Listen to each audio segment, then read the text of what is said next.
Abacuque capítulo 3, versículo 2.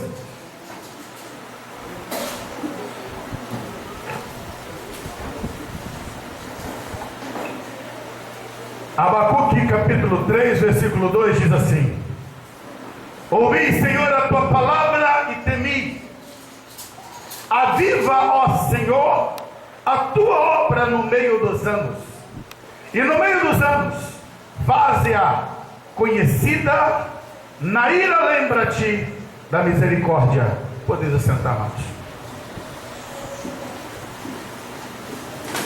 Aviva, ó Senhor, a tua obra. Esse tema é um tema necessário para o nosso tempo atual.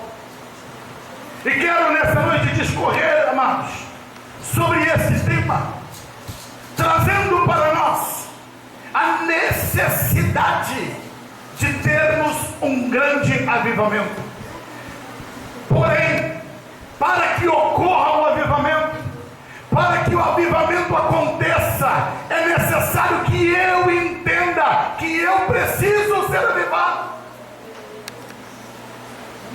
Só existe possibilidade de você fazer um tratamento médico se você tiver um diagnóstico correto. Sem diagnóstico correto não tem tratamento. Assim também diz respeito à vida espiritual. Se você não enxergar, se você não se tomar conhecimento do que você está vivendo, a maneira como você está se postulando, você não vai entender o que você precisa mudar de vida. Você não vai experimentar aquilo que Deus tem para você. O profeta Abacuque fez esta oração debaixo de temor, reconhecendo o estado em que pela qual se encontrava a sua nação. O reino do sul estava de maneira caótica, ameaçado a um juízo. O reino do norte já estava debaixo de juízo. Os assírios já tinham levado eles cativo, e agora a ameaça chegava no sul. Em meio a isso, o profeta ele clama: aviva, Senhor. O que significa avivar? Avivar significa renovar. Avivar significa dar vida, trazer vida, ressuscitar. E é este o clamor que o profeta estava trazendo: Senhor, traz vida onde há morte. Deus é o autor da vida. E é sobre essa premissa que eu quero hoje transmitir essa palavra. Avivamento é ter a vida de Deus. Avivamento é viver uma vida com o Senhor. Avivamento é sair do estado de morte para viver uma vida de comunhão com Deus. João ele escreveu no capítulo 1, versículo 4 do seu evangelho. Ele disse da seguinte maneira: nele que em Jesus, nele estava a vida, e a vida era a luz dos homens. Jesus ele declarou dizendo: eu sou o caminho, a verdade e a vida. Ele também disse: eu vim para que tenham vida e a tenham em abundância. O que significa isso, pastor? Significa dizer, escuta isso: se você não tem Jesus, você não tem vida. Porque Jesus ele não se apresenta como opção de vida. Ele diz que ele é a vida. Mas pastor, eu estou vivo. Sim, você está vivo no sentido biológico. Você tem a vida bios. Mas no sentido espiritual, você está morto. Paulo, quando escreveu na carta aos Efésios, ele disse que outrora nós estávamos mortos nos nossos delitos e pecados. A morte espiritual configura a quebra do relacionamento com Deus. O homem não tem comunhão com o Senhor quando ele está morto. No Evangelho de João, no capítulo 3, versículo 19, João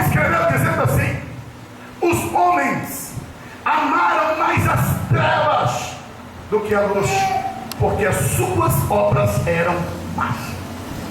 Fizeram uma escolha, escolheram pelas trevas, saíram do projeto de Deus. Quero ressaltar, amados, algo que você já conhece, mas eu quero te trazer a memória, para você entender o que Deus quer falar com você. Nós estamos vivendo em um processo onde há dois reinos: reino de Deus e reino das trevas. No reino de Deus há vida, no reino das trevas predomina a morte. O escritor aos Hebreus, no capítulo 2, versículo 14, versículo 15, ele descreve que o diabo, ele tinha o império da morte. Ele operava a morte e tinha o domínio e império, onde gerava a destruição das vidas. O escritor dos Hebreus disse que Jesus ele veio para aniquilar as obras, aniquilar aquele que tinha o poder do império da morte. Jesus venceu a morte quando ele ressuscitou. Jesus venceu o poder da morte espiritual quando ele abriu o caminho do Santo dos Santos. Jesus venceu a morte eterna quando ele foi assunto aos céus e tomou o seu lugar de glória novamente. Ei, amados, porém, sem Jesus, o homem está fadado a experimentar tanto a morte espiritual, a morte física e a morte eterna. No reino das trevas, que tem por seu líder Satanás, Jesus descreve ele com três finalidades. Ele veio para roubar, matar e destruir. O que ele tem como princípio de atuação? Primeiro, ele rouba a tua comunhão com Deus. Ele rouba de você a sua fé, a sua esperança. Ele rouba de você o seu desejo por Deus. Ele é perito em roubar. Depois que ele te rouba essas coisas, ele vai matar a tua vida espiritual, matar a sua comunhão e vida com Deus, vai matar teu culto, a tua adoração, e por último ele vai destruir a possibilidade da sua reconciliação com Deus, a possibilidade de você viver uma eternidade com o Senhor. Ele vai destruir o temor de Deus no teu coração. Ele vai destruir dentro de você o senso de responsabilidade que você terá que prestar conta no juízo eterno. Poucos dias atrás encontrei com um amigo que foi criado no Evangelho, e uma expressão dele que me trouxe surpresa é que ele disse que hoje ele não sente mais necessidade de ir à igreja. Há muitos anos que ele não vai à igreja, apesar de ter sido criado, ensinado, instruído na palavra de Deus. Por quê? Porque foi destruído dentro dele o senso de responsabilidade que um dia ele terá que comparecer diante de Deus. Isso produz o que? Morte. João escreveu dizendo que o mundo jaz onde? No maligno. Jesus disse: o príncipe deste mundo é chegado e eu não tenho parte com ele. Ei, amados, quero primeiro focar para que você entenda: nós estamos em um mundo perdido, pervertido, condenado, e que tem a artimanha maligna que trabalha. Nós não estamos sozinhos na terra de fato, mas não é porque temos alienígena, não é porque temos ET na terra, não. Nós temos anjos a serviço de Deus, que nos guarda, que nos livra, que são enviados do Senhor. Mas nós temos a presença dos demônios do reino das trevas, que labuta todo dia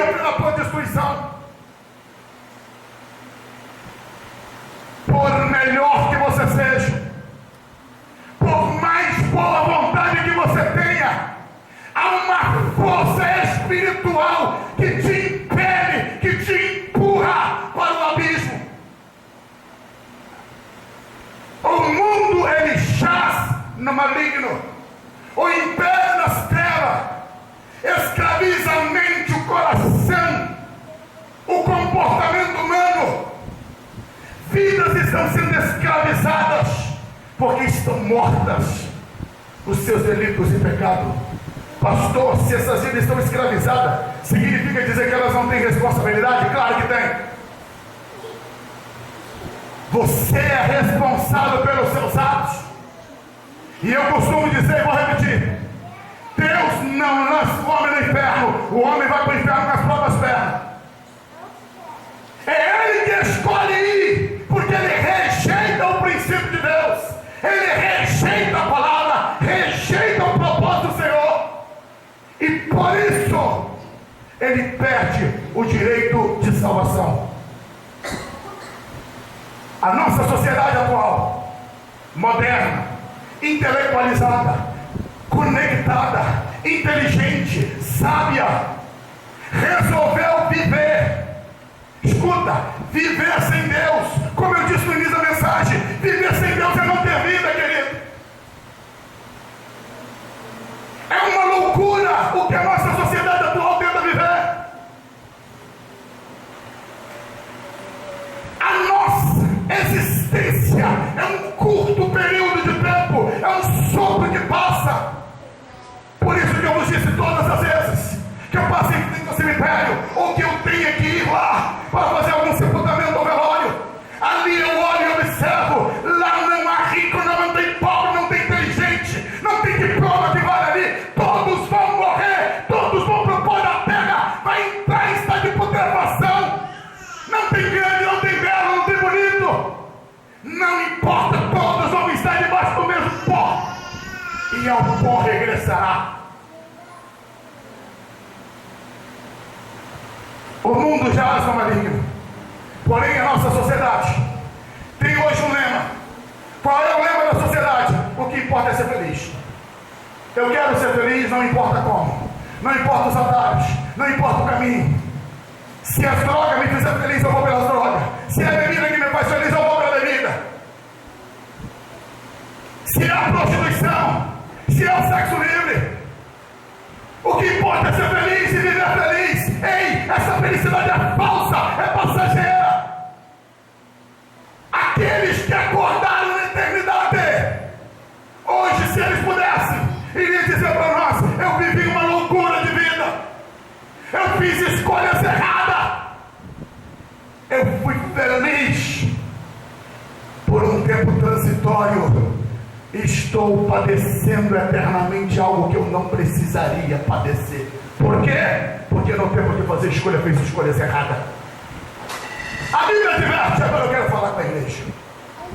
A Bíblia traz uma advertência séria dizendo assim: olha, não ameis o mundo, nem o que no mundo há, porque aquele que ama o mundo, o amor do Pai não está nele. Ei, igreja do Senhor, há uma sedução do mundo para com a igreja, há uma sedução, um atrativo do reino do céu para a sua vida. Satanás é um bom comerciante, ele tem um marketing bom, ele é bom publicitário, ele sabe como vender um produto ruim. É interessante que alguém que é um bom vendedor, a regra diz é que um bom vendedor ele vende até pedra.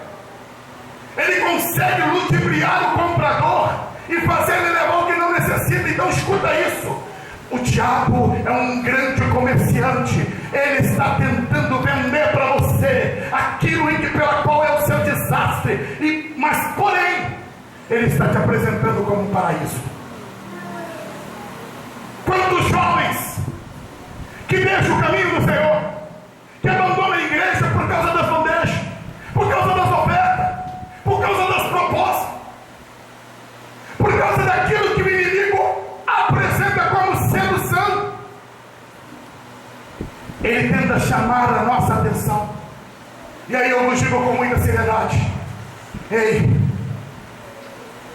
Deus não aceita frete. Não dá para a igreja ficar flertando com o mundo. A Bíblia diz que a igreja é a noiva de Cristo, é a noiva do Senhor. E se a igreja é noiva, tem que ter fidelidade. O noivo exige santidade e fidelidade. Porém, hoje nós enxergamos uma faceta da igreja caminhando com o flerte, com a sedução, meio mundo, meio igreja. Eu tenho compromisso com Deus, mas eu não quero largar o mundo. Eu tenho compromisso com Deus, mas eu ainda tenho meu coração e gosto das coisas da terra. Jesus disse: não ameis o mundo e nem o que no mundo há. É por isso, amado, que nós precisamos urgentemente de um avivamento. Precisamos trazer a vida de Deus para a igreja. Precisamos trazer a vida de Deus para o nosso coração. É preciso que sejamos despertados a um verdadeiro, a um genuíno arrependimento, a um quebrantamento que nos leve à humilhação diante do Senhor. Quero chamar a sua atenção para dois personagens bíblicos.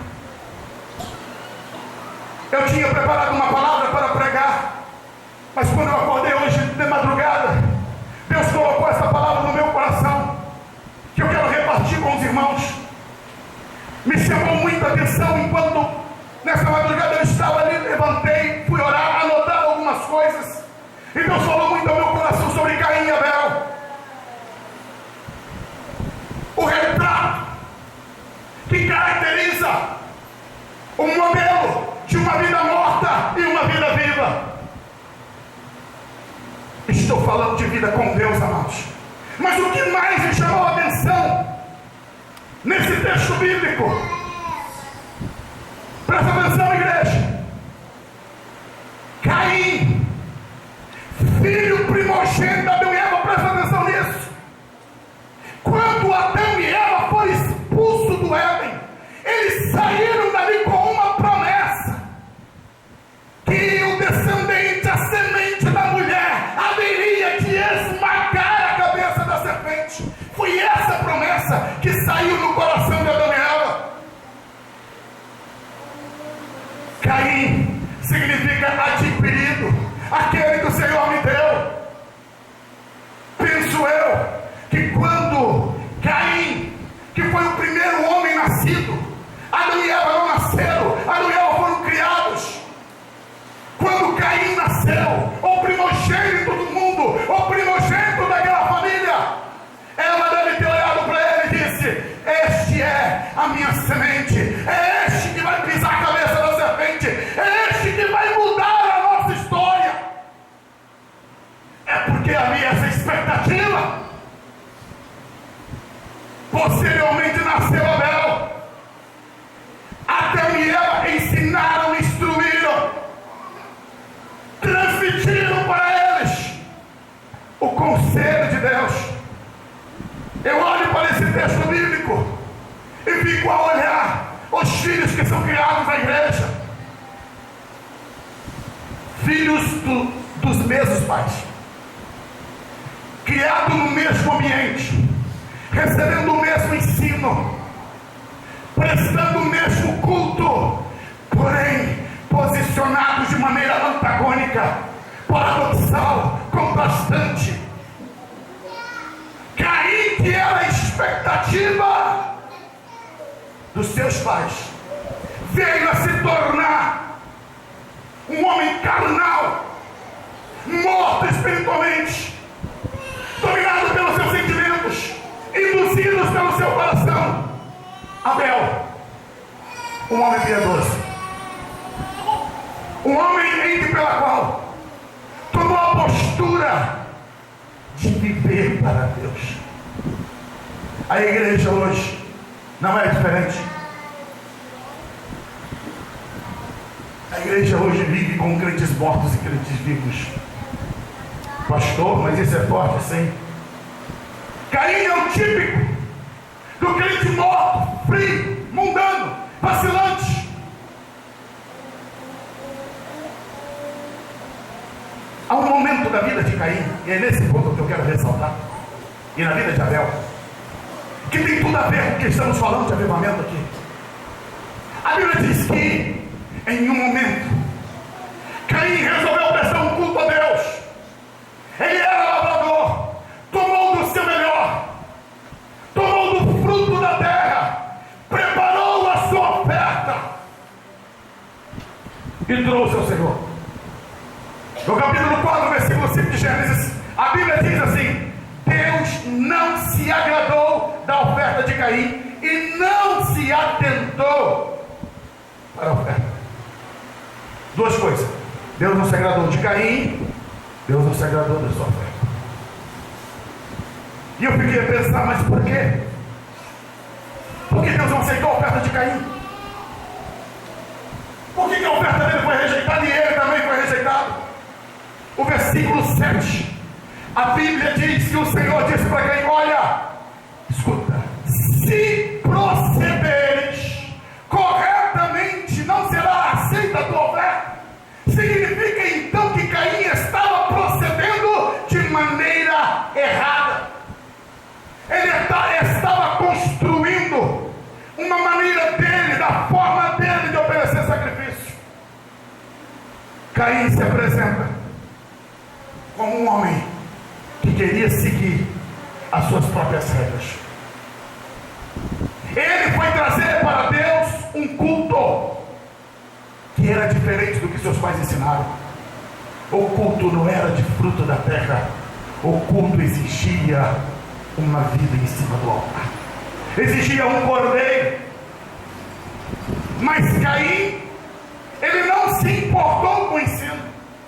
Não houve no coração dele o temor a Deus, para que quando ele se apresentasse, ele apresentasse aquilo que Deus pedia, exigia. Caim era o tipo do homem que não queria agradar a Deus. Ele queria fazer do jeito dele, da maneira dele. Ele apenas cumpriu rituais. Ele foi um mero religioso. Caim, eu vejo ele como o símbolo do cristão que tem a sua adoração morta. Uma adoração morta, querido, aquela que não agrada a Deus. Ela é vazia, ela é inócua. Não traz carga nenhuma de louvor, de rendição ao Senhor. De nada vale você ter uma vida religiosa se você não experimenta a vida de Deus. Como pastor, talvez você ache forte você ouvir isso, mas escuta, eu prefiro te dizer isso agora do que você tem que ouvir no dia lá do juízo, o Senhor dizendo para você: apartar de mim, maldito. Ei, tenho grande satisfação de ver essa igreja cheia e lotada. Tenho grande satisfação de ter aqui as pessoas ouvindo a palavra de Deus. Mas eu não posso te enganar e dizer para você que basta você vir à igreja, que basta você sentar, você cantar, balbuciar alguns cânticos, você não ouvir uma mensagem. Não, amado, não, isso não é suficiente. Isso faz parte da religião, isso faz parte do culto, mas não é isso que agrada ao Senhor. Faz parte, mas não é a plenitude. Deus quer o teu coração, Deus quer a tua entrega. Só tem salvação por intermédio de Cristo Jesus. Não importa quanto tempo você frequente a igreja, se você não entregar a tua vida para Jesus, você não será salvo. A Bíblia diz: em nenhum outro nome há dado entre os homens. Quem importa é que sejamos salvos. Sem Jesus não há salvação. Pastor, mas quer dizer então que não é bom estar na casa de Deus? Claro que é, querido. Como é bom, maravilhoso, como é importante estar na casa do Senhor. Mas eu te digo, Deus quer que você entregue a tua vida a Ele, que você entregue o teu caminho a Ele, que você viva uma vida de submissão ao senhorio de Jesus. Caim, voltando para o texto bíblico, ele escolheu fazer do jeito dele. E aqui, queridos, eu quero pontuar aqui algumas coisas para você avaliar o seu coração, para avaliar como você está postulado diante de Deus. Porque Deus, Ele sonda o nosso interior, Ele sonda o nosso coração. Há uma síndrome de Caim. Hoje, os sintomas têm sido detectados em muito coração. Caim, ele tem uma característica: eu vou servir a Deus, mas vai ser do meu jeito. Caim tem uma outra característica: eu vou servir a Deus, mas eu vou quando eu quiser. Eu vou para a igreja quando eu quero, eu canto quando eu quero, eu prego quando eu quero, eu evangelizo quando eu quero.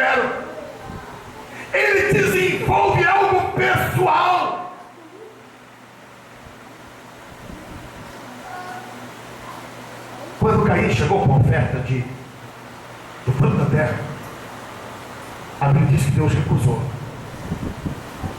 Deus falou: vai lá, volta, faz certo. O que ele fez, amados? Sabe o que ele fez? Ele matou o irmão dele, mas não consertou a oferta, porque o seu coração estava irredutível. Sabe o que eu vejo, o que eu leio nessa atitude de Caim? Deus, ou o Senhor aceita do jeito que eu estou te dando, ou o Senhor nem do meu irmão vai receber mais, que eu vou arrancar a cabeça dele, porque o culto vai ter que ser do meu jeito. Porque culto igual do Caim tu não vai ter, do Abel você não vai ter mais. Ele prefere matar Abel do que corrigir o coração. Ele prefere destruir a verdadeira adoração do que corrigir a sua postura. Caim é o tipo da pessoa que não queria agradar a Deus. Ei, amado, nós estamos aqui na terra com o livre-arbítrio. Você tem X anos, X dias de vida. Deus te deu a liberdade de você escolher, você viver do jeito que você quiser. Porém, a melhor maneira de viver é do jeito de Deus. O melhor de Deus está em nós obedecermos a sua vontade, o seu querer, em nos predispor a fazer a vontade dele. Caim talvez pensou: por que a minha oferta não é aceita? Eu acho ela bonita. Na verdade, se você olhar, um cordeiro morto e uma cesta de frutas, é muito mais bela a cesta de frutas. Lógico que é mais bela, enche mais os olhos. Mas aí, querido, não eram os olhos dele que tinha que encher, tem que ser os olhos do Senhor. O agradar era a Deus. Não basta apenas você buscar aquilo que enche os teus olhos. Se não houver a predisposição de mudança, não tem valor a nossa oferta diante do Senhor. Precisamos de avivamento, queridos, para mudar essa adoração de Caim no nosso meio. Agora, quando eu olho para Abel é símbolo da igreja avivada. Abel foi aquele que, pela fé, ele ofereceu sacrifício ao Senhor. Abel foi aquele ente pela qual ele trouxe o mais excelente sacrifício. É assim que é descrito em Hebreus capítulo 11, versículo 4. Ele trouxe a excelência do sacrifício. Ei, Abel era o irmão mais novo, Caim era o irmão mais velho, ele era o primogênito. E aqui tem um ponto importante para mim e você prestarmos atenção. Caim tomou o fruto da terra e foi oferecer. Não era algo que seus pais tinham ensinado. Porém, Abel, sendo mais novo, tomou o cordeiro, levou ele, imolou e ofereceu ao Senhor. Isso mostra, irmãos, que quando você está debaixo da comunhão com Deus, não importa o que faça errado do seu lado, você quer agradar a Deus. Ele não foi fazer cena para Caim, ele não imitou o seu irmão, ele não fez igual ao seu irmão, ele queria fazer algo que agradasse a Deus. Não adianta você tentar copiar o mundo, não adianta você fazer o que as pessoas estão fazendo por volta. Você tem que viver aquilo que agrada ao Senhor, aquilo que está na palavra, aquilo que Deus diz, e não aquilo que os homens dizem à sua volta. Abel decidiu andar na contramão. Mesmo que todo mundo faça, eu vou ser diferente. Eu não vou fazer igual a eles. Eu não vou ser igual a eles. Seu irmão tomou um caminho estranho, mas ele decidiu fazer a vontade do Senhor e oferecer a excelência para Deus. Diferente de Caim, a Bíblia diz que Deus se agradou de Abel. Sua vida, sua oferta foram aprovadas. E eu quero encerrar essa palavra. Deus procura uma igreja avivada. Deus quer trazer para os nossos dias, amados, uma geração de crentes cheios do Espírito, cheios do poder, cheios da unção de Deus, renovados em Deus, renovados no Senhor. Deus quer uma geração que viva para a glória dele, que saia do engano, que saia da mesmice. Não basta você fazer as coisas do seu jeito, se Deus não está recebendo. Quero aqui pontuar um elemento muito importante que fez toda a diferença entre Caim e Abel. A oferta de Caim não tinha vida, não tinha sangue. A oferta de Abel, ele trouxe uma vida, um cordeiro, ele derramou o sangue ali. O que isso tipifica, amados? Primeiro, Abel estava reconhecendo que ele era pecador, seus pecados teriam que produzir morte, e ele estava ali agora sacrificando uma vida por causa dos seus pecados. Ei, avivamento fala de reconhecimento de pecado. Caim se achou autossuficiente, ninguém precisava morrer, porque ele não entendia que tinha pecado.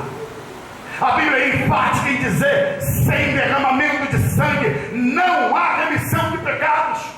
E eu vos digo, sem arrependimento, sem mudança de vida, também não tem avivamento. Avivamento tem que apontar para a vida com Deus. Vida com Deus fala de arrependimento, fala de perdão, fala de sangue de Jesus, fala de mudança de vida, fala de entrega. Avivamento fala de graça. Sabe por quê, amados? A Bíblia diz que o salário do pecado é a morte. Quando pecamos, temos que morrer. Deus, na sua infinita graça, aceitou a substituição do homem por um cordeiro que era colocado sobre o altar. E posteriormente, naquilo que era o seu plano eterno, ele enviou o seu filho como cordeiro de Deus, que foi imolado por mim, por você. Vida com Deus exige o sacrifício de Jesus, exige viver uma vida pautada no Senhor. Que tipo de crente você é hoje? Caim ou Abel? Que estilo de vida você está vivendo? Você está procurando agradar a Deus, ou você está procurando agradar a si mesmo? Caim foi carnal. Caim perdeu tudo o que tinha. Caim, ele deixou morrer as esperanças e expectativas que havia com ele. Ei, há uma esperança para este mundo, é Jesus. E o mundo está contando comigo, com você. Jesus disse que nos enviaria ao mundo. A igreja tem como propósito ser coluna da verdade, luzeiro de Deus, arauto do Senhor. Mas se você tiver a adoração de Caim, se você tiver a postura de Caim, você não vai fazer diferença nessa geração. Caim decepcionou seu pai e sua mãe. Não foi um adorador, foi um carnal. Não prestou culto, não desenvolveu uma vida com Deus. Ei, amado, hoje nós podemos mudar de vida. Hoje nós podemos alterar o percurso que estamos percorrendo, porque você está vivo, e às vezes enquanto a vida há esperança. Eu queria que você fechasse os seus olhos agora. Eu não sei como você entrou aqui, não conheço a tua vida, mas Deus te conhece. Deus ama você, Ele tem o melhor para a tua vida. Ele quer avivar o teu coração, quer trazer para você a certeza de vida eterna, quer trazer para você renovo espiritual.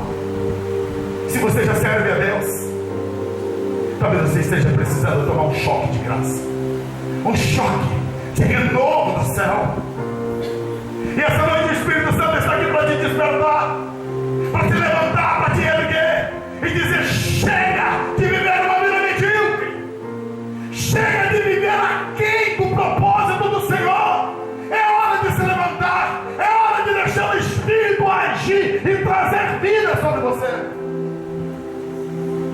Me dirija a você que ainda não tem um compromisso com Deus. Talvez você está afastado do Evangelho, ou talvez você nunca assumiu um compromisso com Jesus. Hoje Deus está falando com você. Ele ama a tua vida.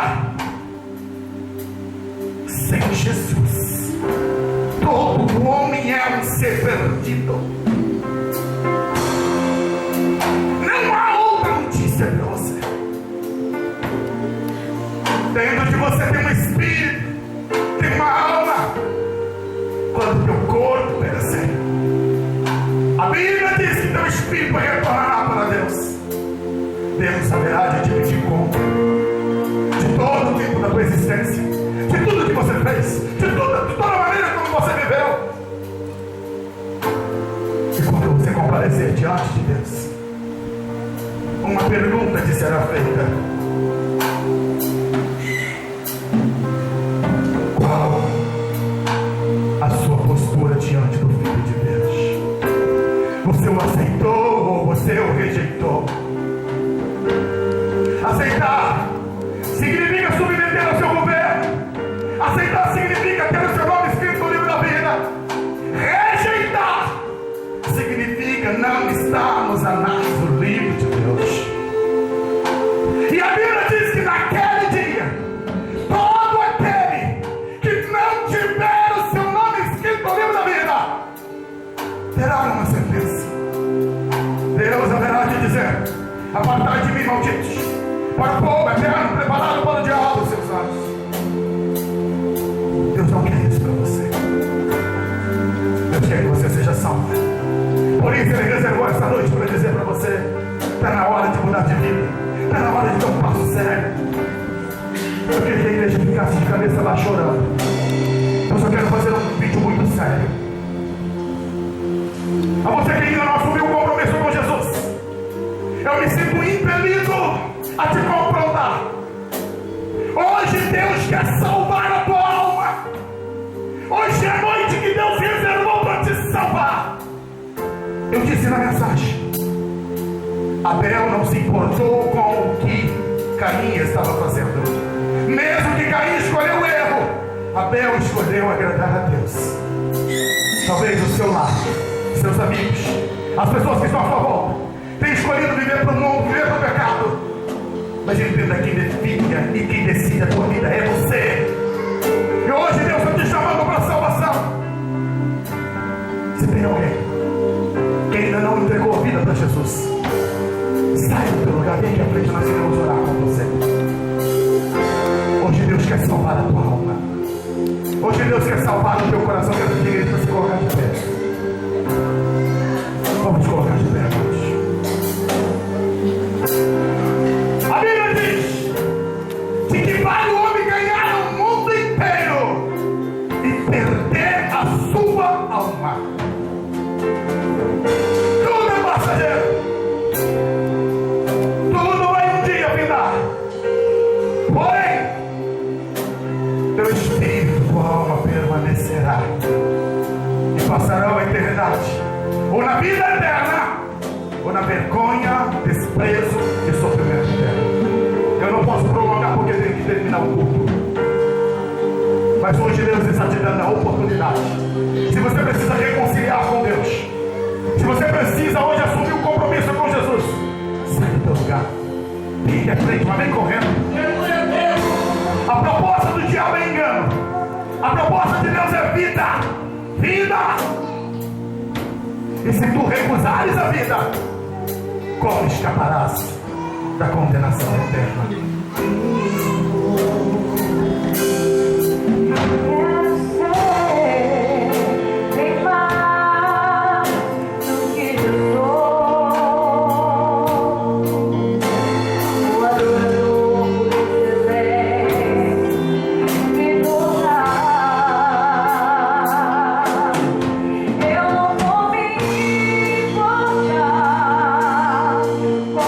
Vai agora.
Deus. A vida cristã tem que ser para agradar a Jesus.